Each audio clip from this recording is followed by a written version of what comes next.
The video of the last time we did Waiting for Godot as a dramatized play reading.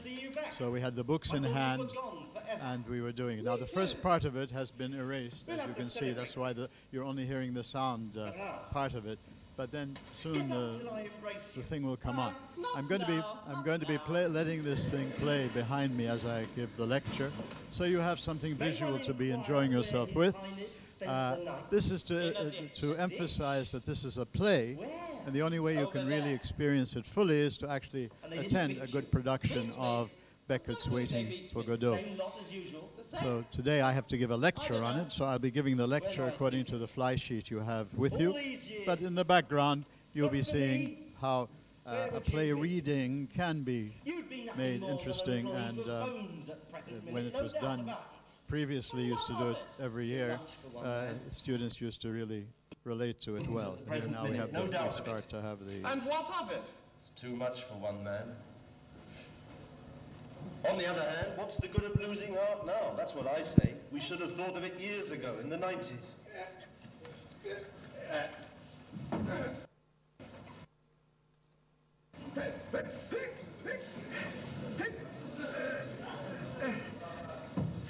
Stop blathering and help me off with this boot. Hand in hand, from the top of the Eiffel Tower, among the first. We were presentable in those days. Now it's too late. They wouldn't even let us up. What are you doing? I'm taking off my boot. Did that never happen to you? Boots must be taken off every day. I'm tired of telling you that. Why don't you listen to me? Help me. It hurts? Hurts? He wants to know if it hurts. No one ever suffers but you. Oh. I'd like to hear what you say if you had what I have. It hurts? Hurts? He wants to know if it hurts. Huh. Well, you might button it all the same. True. Never neglect the little things of life. Well, what do you expect? You always wait till the last minute. The last minute. Hope.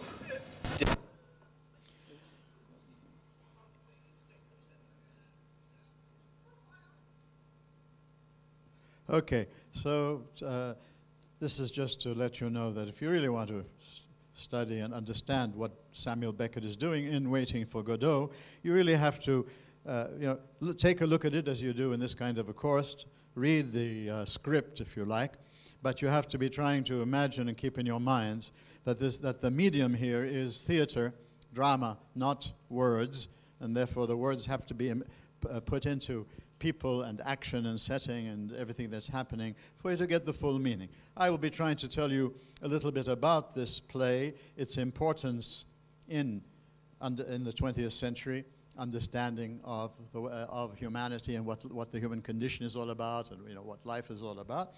So basically, let me just start with a few facts. Samuel Beckett was born in 1906 to middle-class Protestant parents near very, very, very Catholic Dublin, Ireland.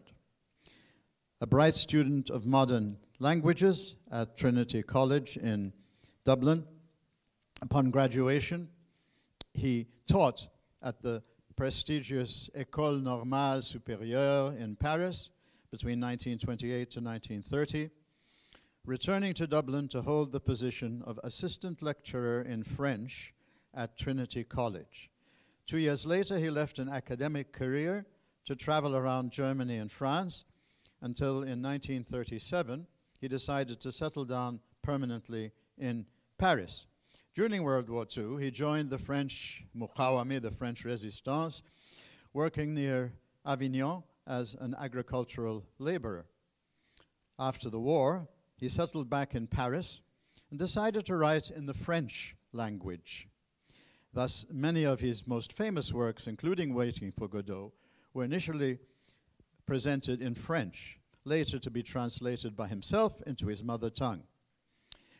This is very important because he said that if he was writing in his mother tongue, he'd sort of, get into cliché writing and automatic writing, whereas by having to do it in French, he had to think more when he was writing. That's why he chose to use the French language rather than his native English in doing many of these things. In 1959, Trinity University bestowed upon him an honorary doctorate in letters, and in 1969, he was awarded the Nobel Prize for Literature, and what they said about it was, quote, "for writing which acquired its elevation in the destitution of modern man."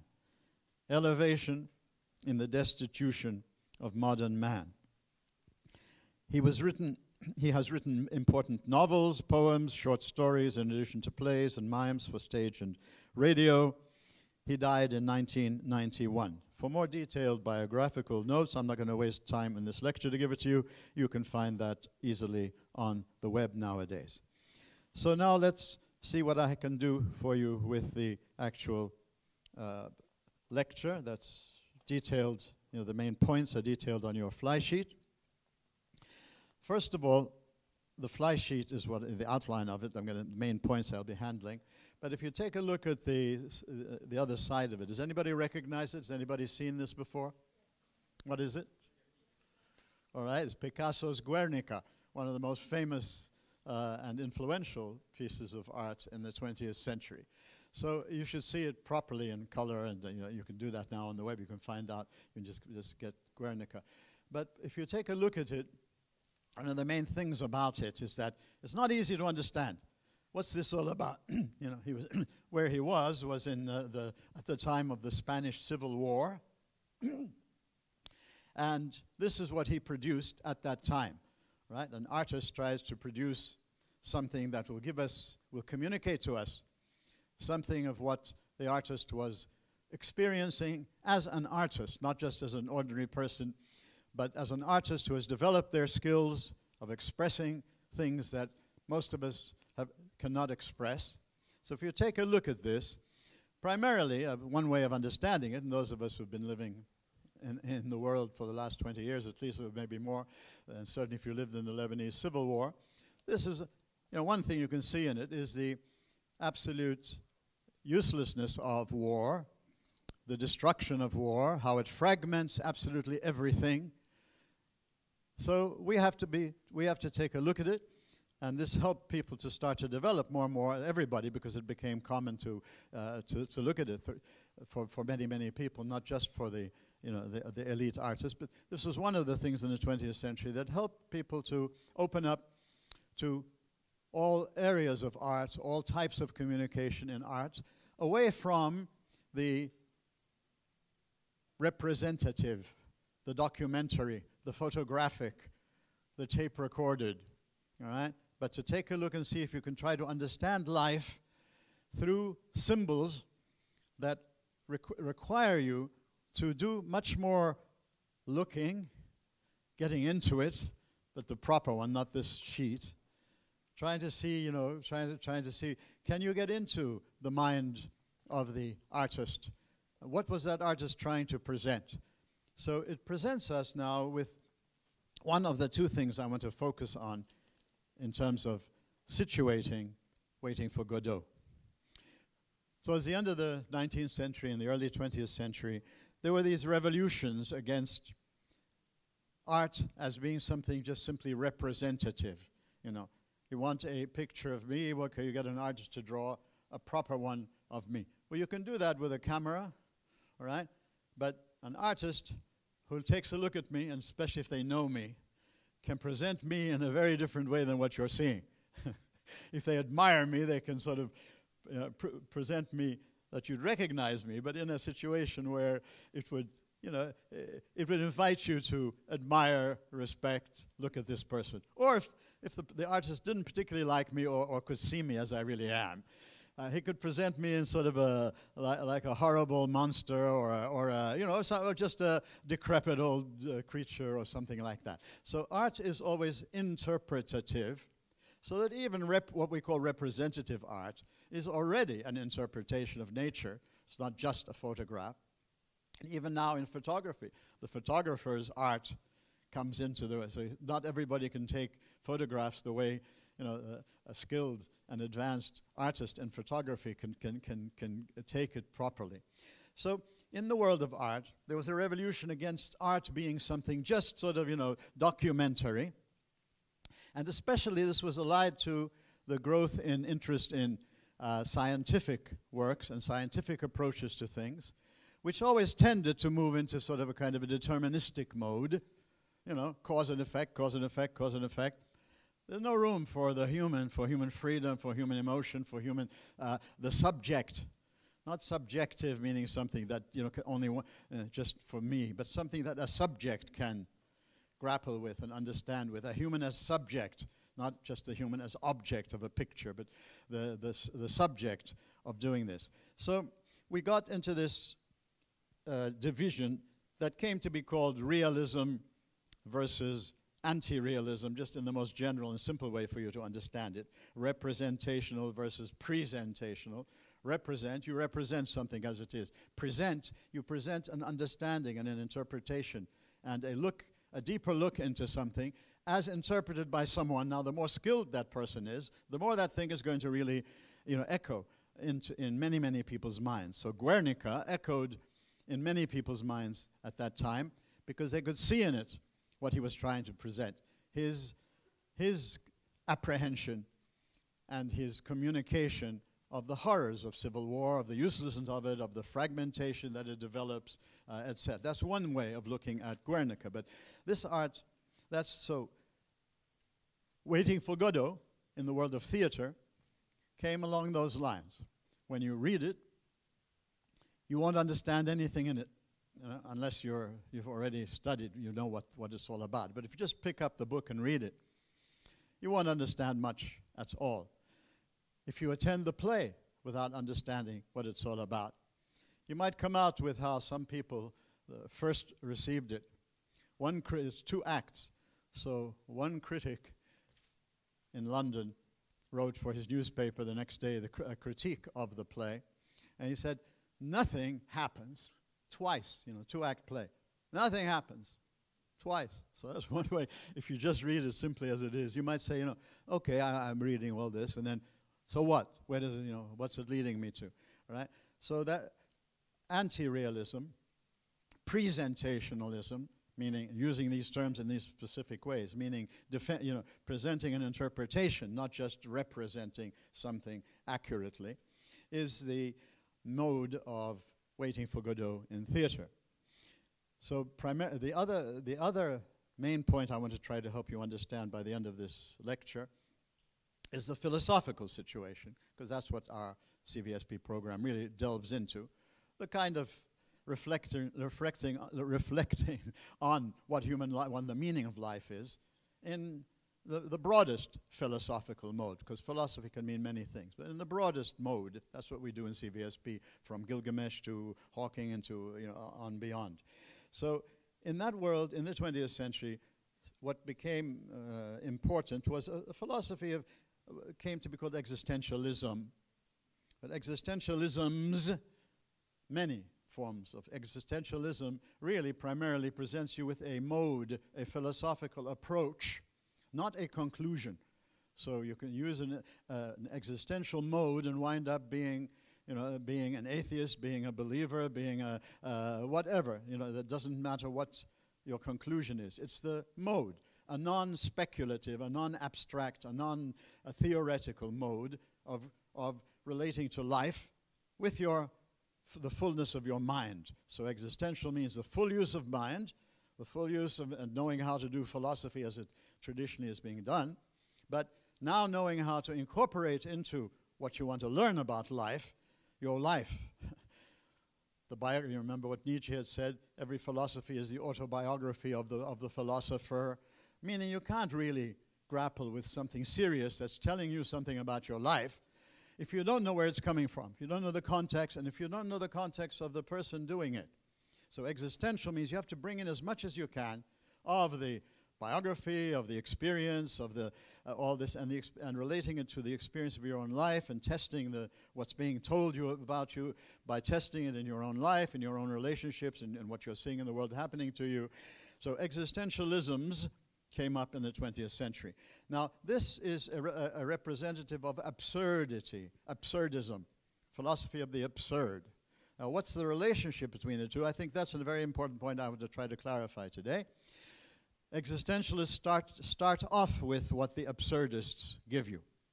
So if you want to understand existentialists in the 20th century, you start with this. You start with what Beckett is giving us in his theater of the absurd.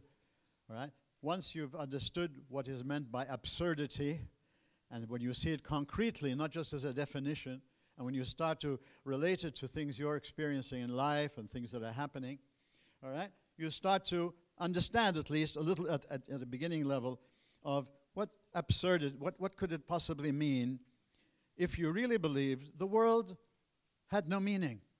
Absurdity, absurd, is deaf to you. There's nothing in this universe that really connects to a human being in a serious way. The universe that we live in is deaf to the human being. Absurdity finally comes to mean that it does not allow us to have any definite conclusion about the meaning of life. Absurdity. And that's what this play is trying to present to you through the play. What existentialisms do is that they say that's the starting point. Once you understand that the challenge, this is a challenge, not a final conclusion. Nobody in the 20th century can continue to go on and try to seek wisdom or hikmah, or truth, or the meaning of life without facing this reality. The world we live in the modern period, in the 20th century, allows us to think maybe this world is crazy. You know, World War I, the most educated people in the world, the most advanced people in civilization, eating away at each other, killing millions of people, and for what? All right? Capitalism, oh no, that's going to bring in the best possible life in the world. 1929, the crash, all right? Capitalism showed its true face in that it can go very nice for a while, and certainly for those who are benefiting from it, but you never know, at what moment capitalism will simply crash, and with it will crash a lot. So capitalism is not the savior of the world, as capitalists were trying to present, all right? Socialisms, same thing, right? Marxism already, by the time he wrote this, had taken over Russia and had just begun to take over China. And already you saw all the miseries that this brought to the Russian world in the name of Marxism, in the name of great socialism. All right? There's just nothing that seems to be working in this modern period. And so maybe, perhaps the best, the most intelligent, the most rational, the most concrete conclusion we can have about the world, very simply, is what we're getting in Waiting for Godot.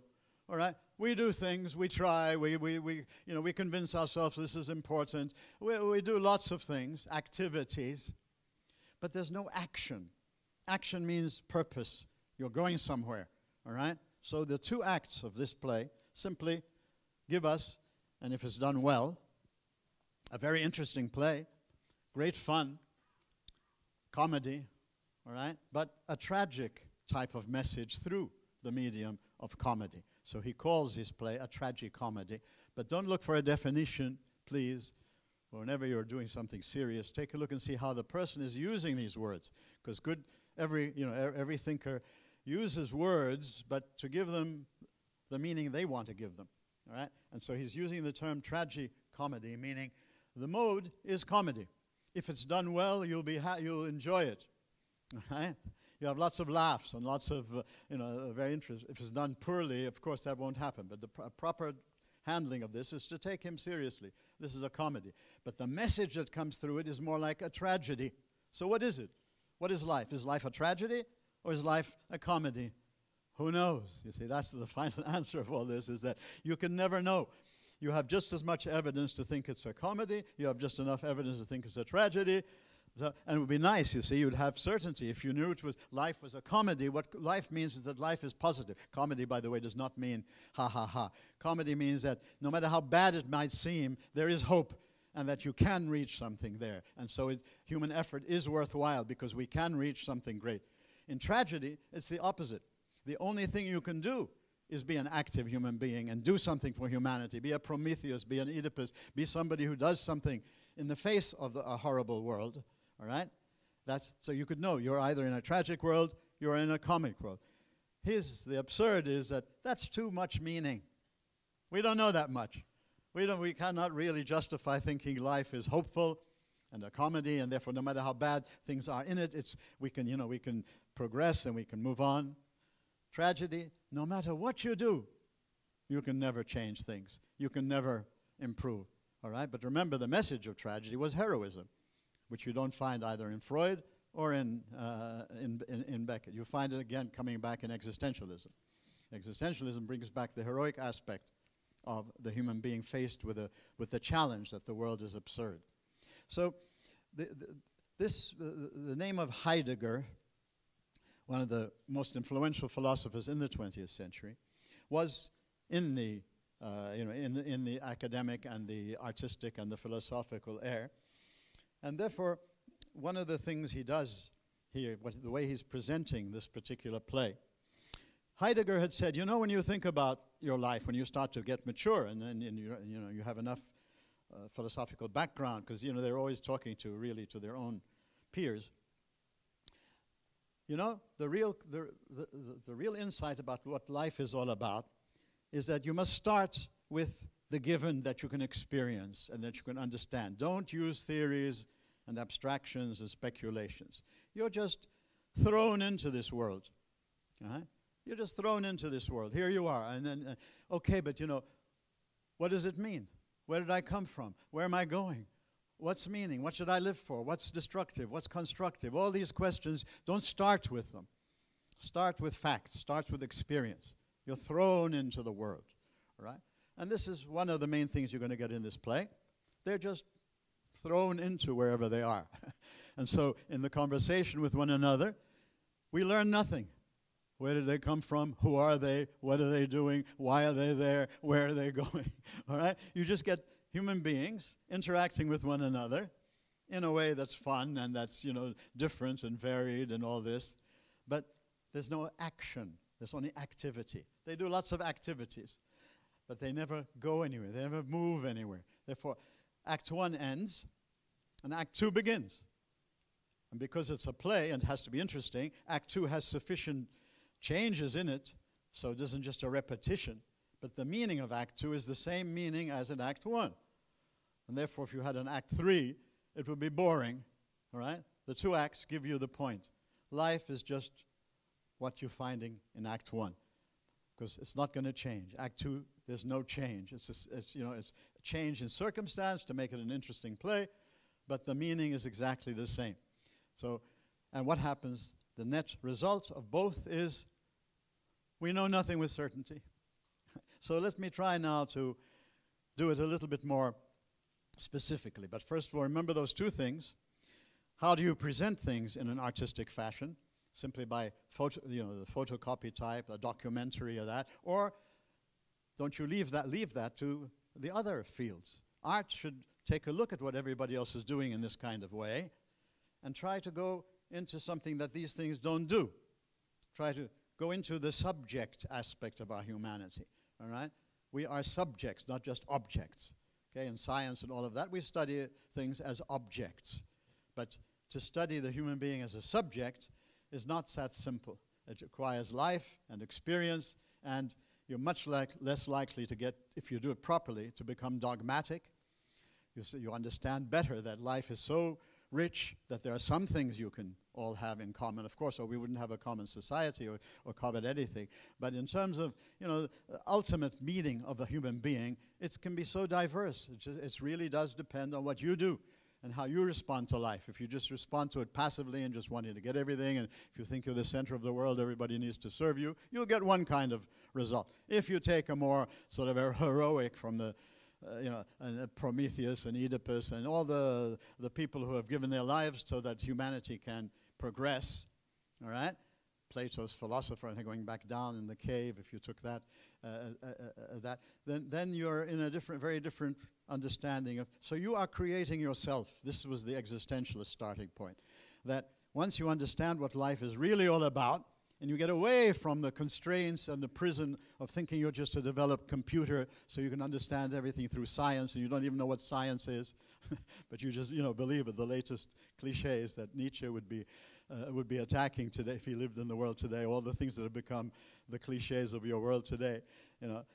Once you go beyond that, you're in the world of freedom. You're in the world of indecision. You're in the world of there aren't simple answers. You have to really struggle to find it. You start with what you have, and you develop with what you have, and it's a progressive thing. But you don't reach a point where you can dogmatically say, this is it, and if you don't follow me, I'm going to chop your head off, or you're just stupid, and you belong to, you're a dinosaur or something like that. It's the existential thinking is precisely the method of tolerance, all right? Proper tolerance, not tolerance and anything goes. Because existential thinking, like following Nietzsche and people like him, was you live according to the most authentic standards you have. You have to live at the excellence level. And if you don't, you're a nothing. You're somebody that Nietzsche would vomit, Christ would vomit, if you're living at the mediocre level. If you didn't get that point from Nietzsche, you haven't understood anything about Nietzsche. He isn't a relativist. He's telling you, you have to seek the highest. You have to seek the authentic. Be authentic. Recognize you can fool yourself. You can be a hypocrite even to yourself. The more you recognize it, the more you really want to try to start to live a more authentic life. Authenticity is the main value that you judge everything else by. Authenticity will be life-enhancing. Authenticity will give you true freedom. Authenticity will give you true joy. All right? All this is the application, that Nietzsche had picked up from previous. He didn't invent it, but he sort of gave it a push into this world. So existential thinking starts with the challenge of the absurd. How do you know it's not absurd? How do you know that what you think you know and all of these things? Well, back to Socrates. Everybody thinks they know. But Socrates says the starting point of somebody who knows is to recognize how little he knows. The recognition of your own ignorance. As soon as you go beyond that, you become dogmatic, you become oppressive, you become dead. You give death, you don't give life. So existential thought comes out of this kind of, or it precedes it, and then it develops from it. You cannot skip over facing life may be absurd. Maybe there really is no meaning, so you just invent meanings as you go along, to survive, to make you happy, things that, but you're never really certain. Existential thinking says, no. You can reach your own certainties, and they're not relativistic. Your own certainty, because that's now, it all goes, and it's I think that, and you think that, and I think that. No. Authenticity sets a bar for what is true and what is not true, and what is right and what is not right. There are standards. Nietzsche had high standards, and that was one of his problems. And so existential thinking brings that back in. You are a responsible creature. You're either helping the survival of the unfittest, or you are actually really making a contribution, no matter how small it is, to bringing in the Übermensch, to letting evolution really be going into a higher form, rather than just sort of, say, we're evolving and everything is evolving and evolution. Who cares whether it's evolution or creationism? The important thing is how you live. Right? Nowadays, people are so worried about, can they prove creationism or can they prove evolutionary theory? That's very good, very interesting. But that doesn't take the place of your personal, subjective responsibility. So you reach the certainties that you have lived for. You reach the certainties that you have struggled for. You reach the certainties. That's the only thing that can be called a certainty in existential thinking. Something that you have reached seriously, and you've really devoted, and you'll continue to devote the best you have, knowing you're limited, knowing you can be hypocritical, having a true knowledge of yourself, but you're trying your best. Okay, that's a serious truth, and you'll find that lots of people share it with you. You don't have to impose it on anyone. You have to preach it to anyone. You'll find a commonality of people who are living like that, and you'll be able to recognize them. You'll find yourself why you like these people, why you dislike these people. So this existential thing, because that's one of the main things at this point that really in the 20th century that you need to understand, because there's what is absurdity, but what is existential thinking. You're going to be getting some of it now through Simone de Beauvoir, but only focused on one topic. But it's a much broader and much more interesting thing that goes way back to Socrates and Augustine and Pascal and Kierkegaard and Dostoevsky and Nietzsche and well into the 20th century. This whole flow that your truth should be something you are living for, you are demonstrating, you are witnessing to. That's the meaning of being of shahada. If in religion, if shahada means anything, it doesn't just mean you're proclaiming your belief in a doctrine or a dogma or a religion or a culture. It means you are dedicating your life to be a witness, that your life will be a witness to what it is you are trying to say is the truth, whether it's atheism or whether it's theism, it doesn't matter what it is. What unites humanity is that they can search for authenticity, and the more they realize that, the more they realize how inauthentic you can be, mauvaise foi. You have a bad will. You pretend to be so, and you can even convince yourself you're doing something good, but you really know that you're doing this just for maslaha, or just to fool somebody. Okay. So getting now back to this particular play. All right. So I've given you the number one biographical notes in Sam Beckett. The headaches and Rorschach tests and Peter Sellers' meaning of the title of the lecture is, he himself says about the play that I just put it out there. If you want to get headaches trying to interpret it, and because some people started interpreting it as a Marxist allegory, a Christian allegory, a this allegory or that allegory, and you're trying to bring it back into one system. And he's saying that that's not what I'm doing. I'm just putting it all out there, and you decide what you can make. It's a challenge, all right? And this is the heart of the existential challenge, right? You've got to make something out of all of this. Whatever you get out of it, use it to think about your own life. Use it to compare it with things you think of in your own life or relationships with others. Use it as a wake-up call to use your mind, to be authentic, to recognize your own inauthenticity. Don't look to me, Samuel Beckett, to give you the truth about anything. I'm putting it out as a challenge. The challenge, I've been trying to explain to you, is that maybe life is absurd. How are you so sure it has the meaning you think you've had? Right? Well, one test for it existentially is, have you really struggled for it? Are you really thinking about it? Are you really open-minded about it? Are you really seeking to sort of expose it to other views so that you can really come to the conclusion it's a tested certainty? It's not just something that I've picked up along the way because it's the latest fashion. I'm at university. That's what everybody believes at university, and that's what will give me good grades if I give it to the teacher and pretend that that's what I believe. All this kind of mauvaise foi life.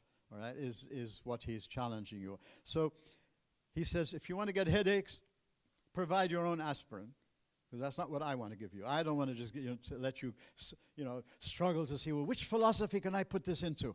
Is this a Marxist allegory? Is this a Christian allegory? Is this an atheistic allegory? So, get away from all these isms. See, I'm Nietzsche coming back at you through all of this.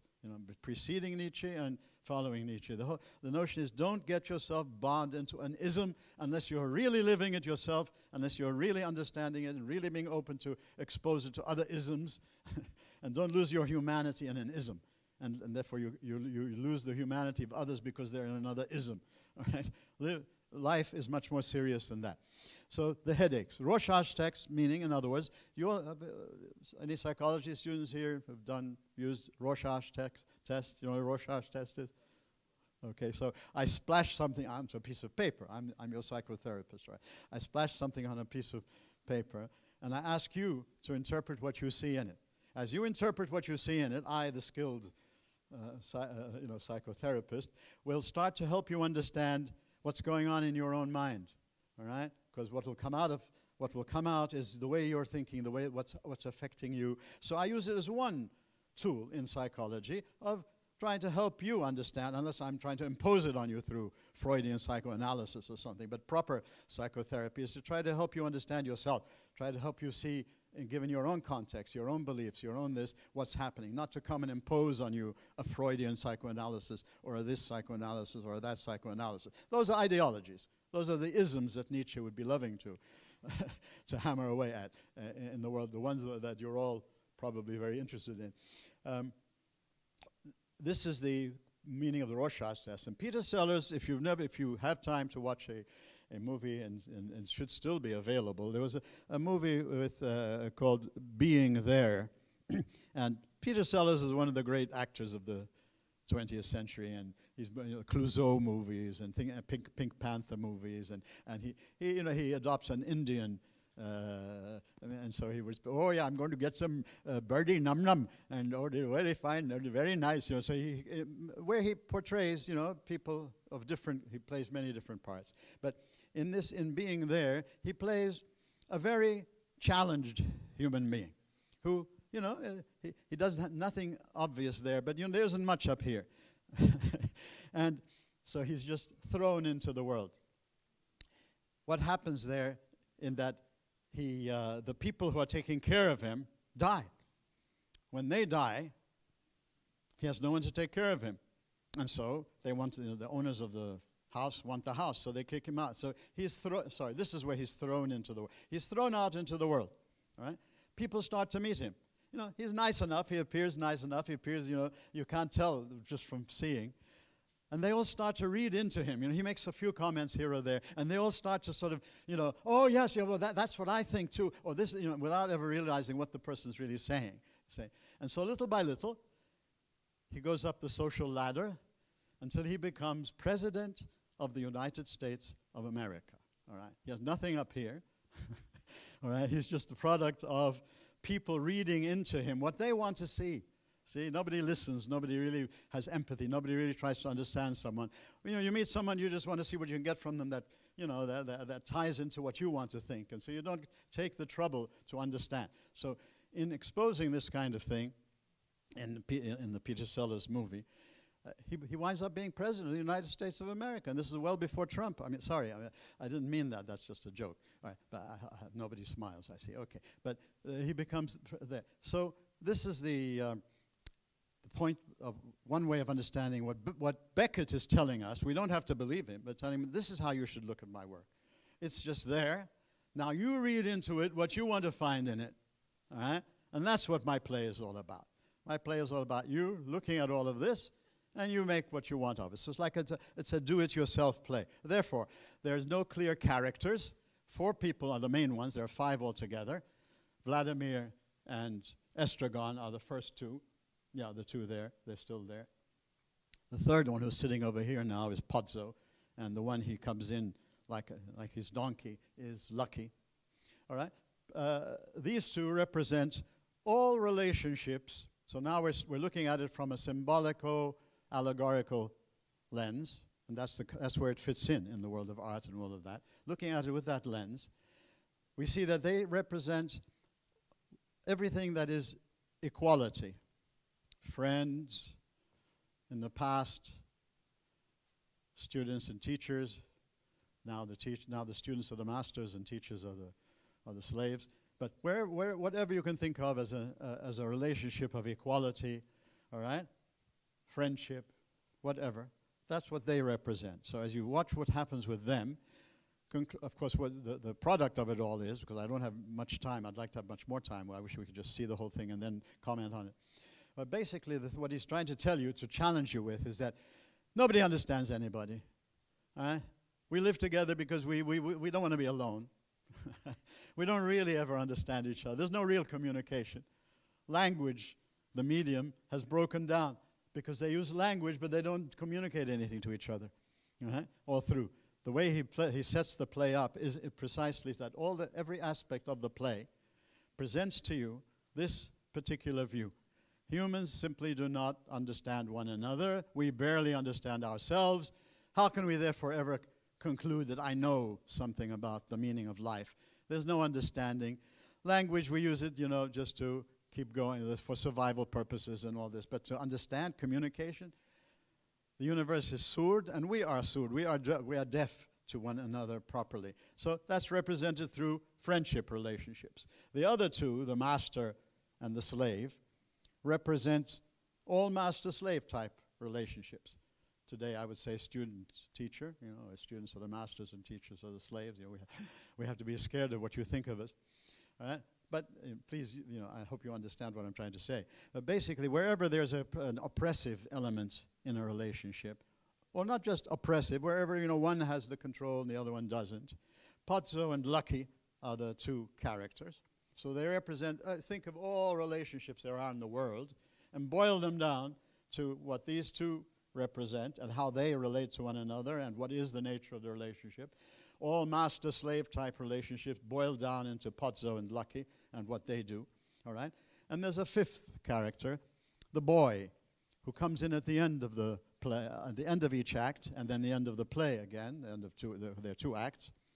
And that's where you think you're going to finally get some kind of a message to let you know what's going on, all right? What does the boy come in at the end of each thing?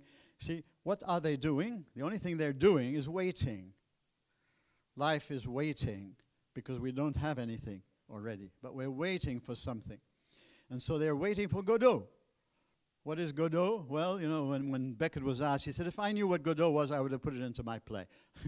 Now, he's not going to put himself, you know, he's not going to commit himself to any meaning of what it is. But Godot winds up being anything, think of this for yourself, anything that really keeps you motivated, anything that keeps you from committing suicide, anything that commits you to still think and still believe that maybe, you know, by waiting something will happen and we will get something. And that's the heart of the message of the play. The heart of the message of the play, and that's why it's called Waiting for Godot, that's what life is all about, waiting for something. So it's neither hopeful nor is it despair. Okay? If it was one or the other, you could at least say, you know, what life is about. If it's really so negative, well, then suicide might seem, you know, logical. If it's hopeful, then okay, you should, no matter what happens, you should continue to go on. But you can't tell anymore. You see, the whole atmosphere of the first half of the 20th century, and then it becomes more so, is very a confusing situation for humanity. All right, it's no longer the certainties of when you belong to one group or one thing or one that, and where there was more of a commonality in terms of what people believed in, etc.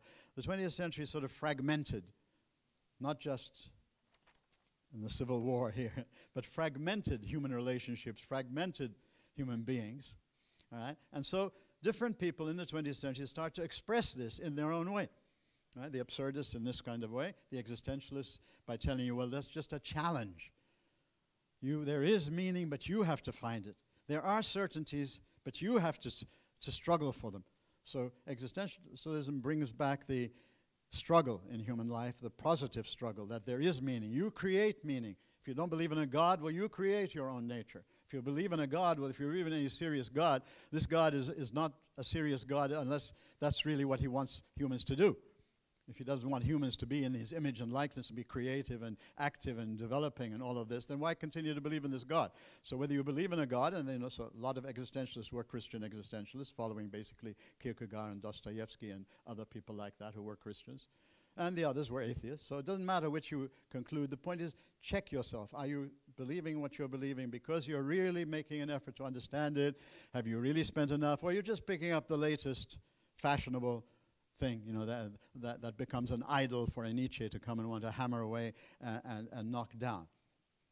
So this is the play itself, basically presenting life in this kind of a way, reducing it to these four. The fifth one comes in and says, at the end, Godot apologizes. He can't come today, but you know, he will come tomorrow. Okay, so Act 2 opens up, and you have differences, you know, to make it a bit more interesting. It isn't just a photocopy, but the same meaning in Act 2. End of Act 2, the boy comes in. Godot says, sorry, he can't make it today. He'll come tomorrow, all right? In which language will I use today? I used to use Russian. In Russian, we always say, Bukra bil-mishmish. Have you ever heard that in Russian? Not even in Arabic anymore. So it's really, you know, Bukra, but Bukra, yani Bukra means it won't happen. رجال عندي بكره بدبر لك هيدي بترجع بكره ما بيعمل لك شيء. يعني بكره means I'm not going to help you. It's not going to happen. You know, bukra. So this is the meaning of it. If you're looking for something definite, a definite Godot won't come. That's why you need two acts, because if you had only one act, there are one-act plays. Rarely do you have two-act plays. You have a one-act play, okay, you might think, well, you know, Godot will come tomorrow. If you have the second act, you don't need a third act if you're getting the message. The message is not going to come. So if you have a third act doing all this, you'd get bored. Or you'd say, this is poor art. You know, I don't need the third one. You know, art has to be economical in this sense, doing just what's needed. So two acts give you the message if you understood it, and if you understand the context in which it was coming in. All right? The whole notion of World War I, the Depression in 1929, showing what a capitalist system as it was practiced then, what it can do, the horrible things it can do to humanity, so you don't get into that ism of a capitalism or whatever else you get into. And then World War II had begun with Nazism, and that was what Nietzsche was fighting. Right? So middle of the 20th century now we are when he's writing this, 1950. So this is the message, therefore, is that basically what the play represents are some of those main points there, that this is a direct presentation of life. This is not giving you a philosophical sort of analysis. It's letting you experience it. So if you really attend the play and you really experience it properly and you come ready to understand, what you're supposed to get from this is the truth about life. That first quotation there is his own words, okay? Drawn into the core of the eddy. I want to take you away from all the details and the facts that you're all immersed in, and I want to take you right to what life is all about. All right? And that's one of the functions of art. Art tries to give you direct experience, a direct message, not something that you then put it into words and you analyze it and all of this. But art is meant to give you a direct experience of something. All right? That's the genius of art. So that's what he says he is. And so, we've had this in literature all through, Plato's cave, Dante's purgatory, hell and heaven, all kinds of symbolic meanings, meaning this is what life's all about. Beware of intellectual reductionism, of the complex concreteness of life. That's the point of all this. We're always, especially at universities, we're always tempted. This is the original temptation and the original sin when we give into it. that hits academic people all the time. Intellectual reductionism of life. Just because I can put it into a formula or I can do something like that, I think I have, I've said all things about. All you've said, Habibi, is the structure of it. You haven't told me anything about its effect. It's the way it affects humans, the way it affects history, the way it affects this. You haven't told me anything about that because you can't. That has to come in a different way than what your intellectual reductionism, and you think it's it's science and it's logic and it's khalas, it's the truth about everything. That's just that's the lowest level of human understanding for a Beckett or for the people in this 20th century. So the second part there, man is thrown into the world. So you can't start with a belief in a good God who's taking care of you. You get nothing from society because nobody understands anybody anyway. And you get nothing from humanistic values other than slogans for a Nietzsche to come and tear them apart. All right? Fraternité, égalité, fraternité, what are the three of them? You all know it. The French Revolution. All right? Fraternité, égalité, liberté, the three things there. All right? Wonderful. But then take a look at the French Revolution, see what they did. See they themselves, what kind of a witness were they to those slogans? All right? They used the guillotine more than anybody had ever used it before, and anybody who disagreed with them. So the humanistic values, they let us think there's something worthwhile, something is really going on. Democracy for the world, we want to bring democracy to the world. The Arab Spring, all the slogans, that hopefully you've already tasted a little bit of what this attitude against them is when you read Nietzsche. So in the beginning, therefore, what's the heart of our humanity? Solitude. We're on our own. Nobody understands us.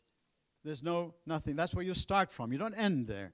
You see, you end there only if you stop with absurdity. It's a challenge. What's your answer to this question? Are we really so left out? Are we really so alone? In essence, at a metaphysical level, at an ontological level, because metaphysics is a bad word, alienation. There's no real fellowship, there's no real empathy, there's no real communication. Language is impotent. They use language, but nobody understands anybody. And I'm going to read that just a little bit because I never wind up doing it. Just to give you a bit of a taste of this, and if I don't have it with me, then that's here it is. Okay, this is Lucky's speech. This is the longest speech in the whole play. And to give you a sense of that there's paralysis, you can't really come to any conclusion from what he's saying. He gives you A and then not A. He gives you X and not X, and both have equal worth. So when you come to that long speech of Lucky, this is one of the loveliest things. Given the existence is uttered forth in the public works of Puncher and Watman of a personal God, quack, quack, quack, quack, quack, quack, quack, quack, quack, duck-like, quack, quack, quack. But qua means, a very legal language and all that. It sounds very good, you see, when you look at the qua, qua, qua. But quack, quack, quack, quack, quack, outside time without extension, who from the heights of divine apatheia, apathetic, divine aphasia, no feeling, loves us dearly, with some exceptions for reasons unknown, but time will tell, and suffers like the divine Miranda. But those who are reasons unknown, but time will tell, are plunged in torment, plunged in fire, whose fire flames, if that continues, who can doubt it, will fire the firmament, that is to say, blast hell to heaven. Oh, so blue still and calm, so calm, with a calm which even though intermittent is better than nothing, but not so fast, and considering what is more, that is a result of the labors left unfinished crowd by the academy, and anthropometry of Essie and Posse of Testu and Cunard, it is established beyond all doubt, all other doubt than that which clings to the labors of men, that as a result of the labors unfinished of Testu and Cunard, it is established, as hereinafter, but not so fast, for reasons unknown, that as a result of the public works of Puncher and Watman, it is established beyond all doubt that in view of the labors of Fartov and Belcher, left unfinished for reasons unknown, of Testu and Cunard, left unfinished, it is established, what many deny, that man in Posse or Testu and Cunard, that man in Essie, that man in short, that man in brief, in spite of the strides of alimentation and defecation, is seen to waste and pine, and concurrently, simultaneously, what's more for reasons unknown, in spite of the strides of physical culture, the practice of sports, such as tennis, football, running, cycling, swimming, flying, floating, riding, gliding, conating, tennis, flying, sports of all kinds of hockey and all kinds of penicillin and succedaneia. In a word, I resume, and concurrently, simultaneously, for reasons unknown, to shrink and swindle. In spite of the tennis, I resume flying, guiding, golf over 9 and 18 holes, tennis of all sorts. In a word, for reasons unknown and fecund. But, it goes on like this, a monologue, which represents symbolically, this is reason. Because Lucky represents reason, all right? And he has taught Pozzo how to think. But look at what has happened to reason, you see, as a god, as an idol. In the Enlightenment period. Reason is going to solve everything. What reason? The reason you've packaged reason into by reducing it to just what you think reason is. All right? Well, this is what reason is. Sounds good, impressive. You see, if I had more time to do it, but it's said in sort of legal language, as if it's clear, and he's setting up an argument and reaching an ending, full of stuff, but no meaning. Right? Fadli. Nothing. Okay, just jaja. So this is one of the basic anti-enlightenment wake-up calls to people in the 20th century, that enlightenment, everybody wants enlightenment, but don't you define what enlightenment is and don't stop at a first definition. If enlightenment means you're going to criticize your own meaning of enlightenment and develop it and go on. If you think enlightenment, because now everybody's very interested in copying the Enlightenment that happened in the 17th century and the 18th century in Europe. But we're in the 21st century, Habibi, and you're in a much different world.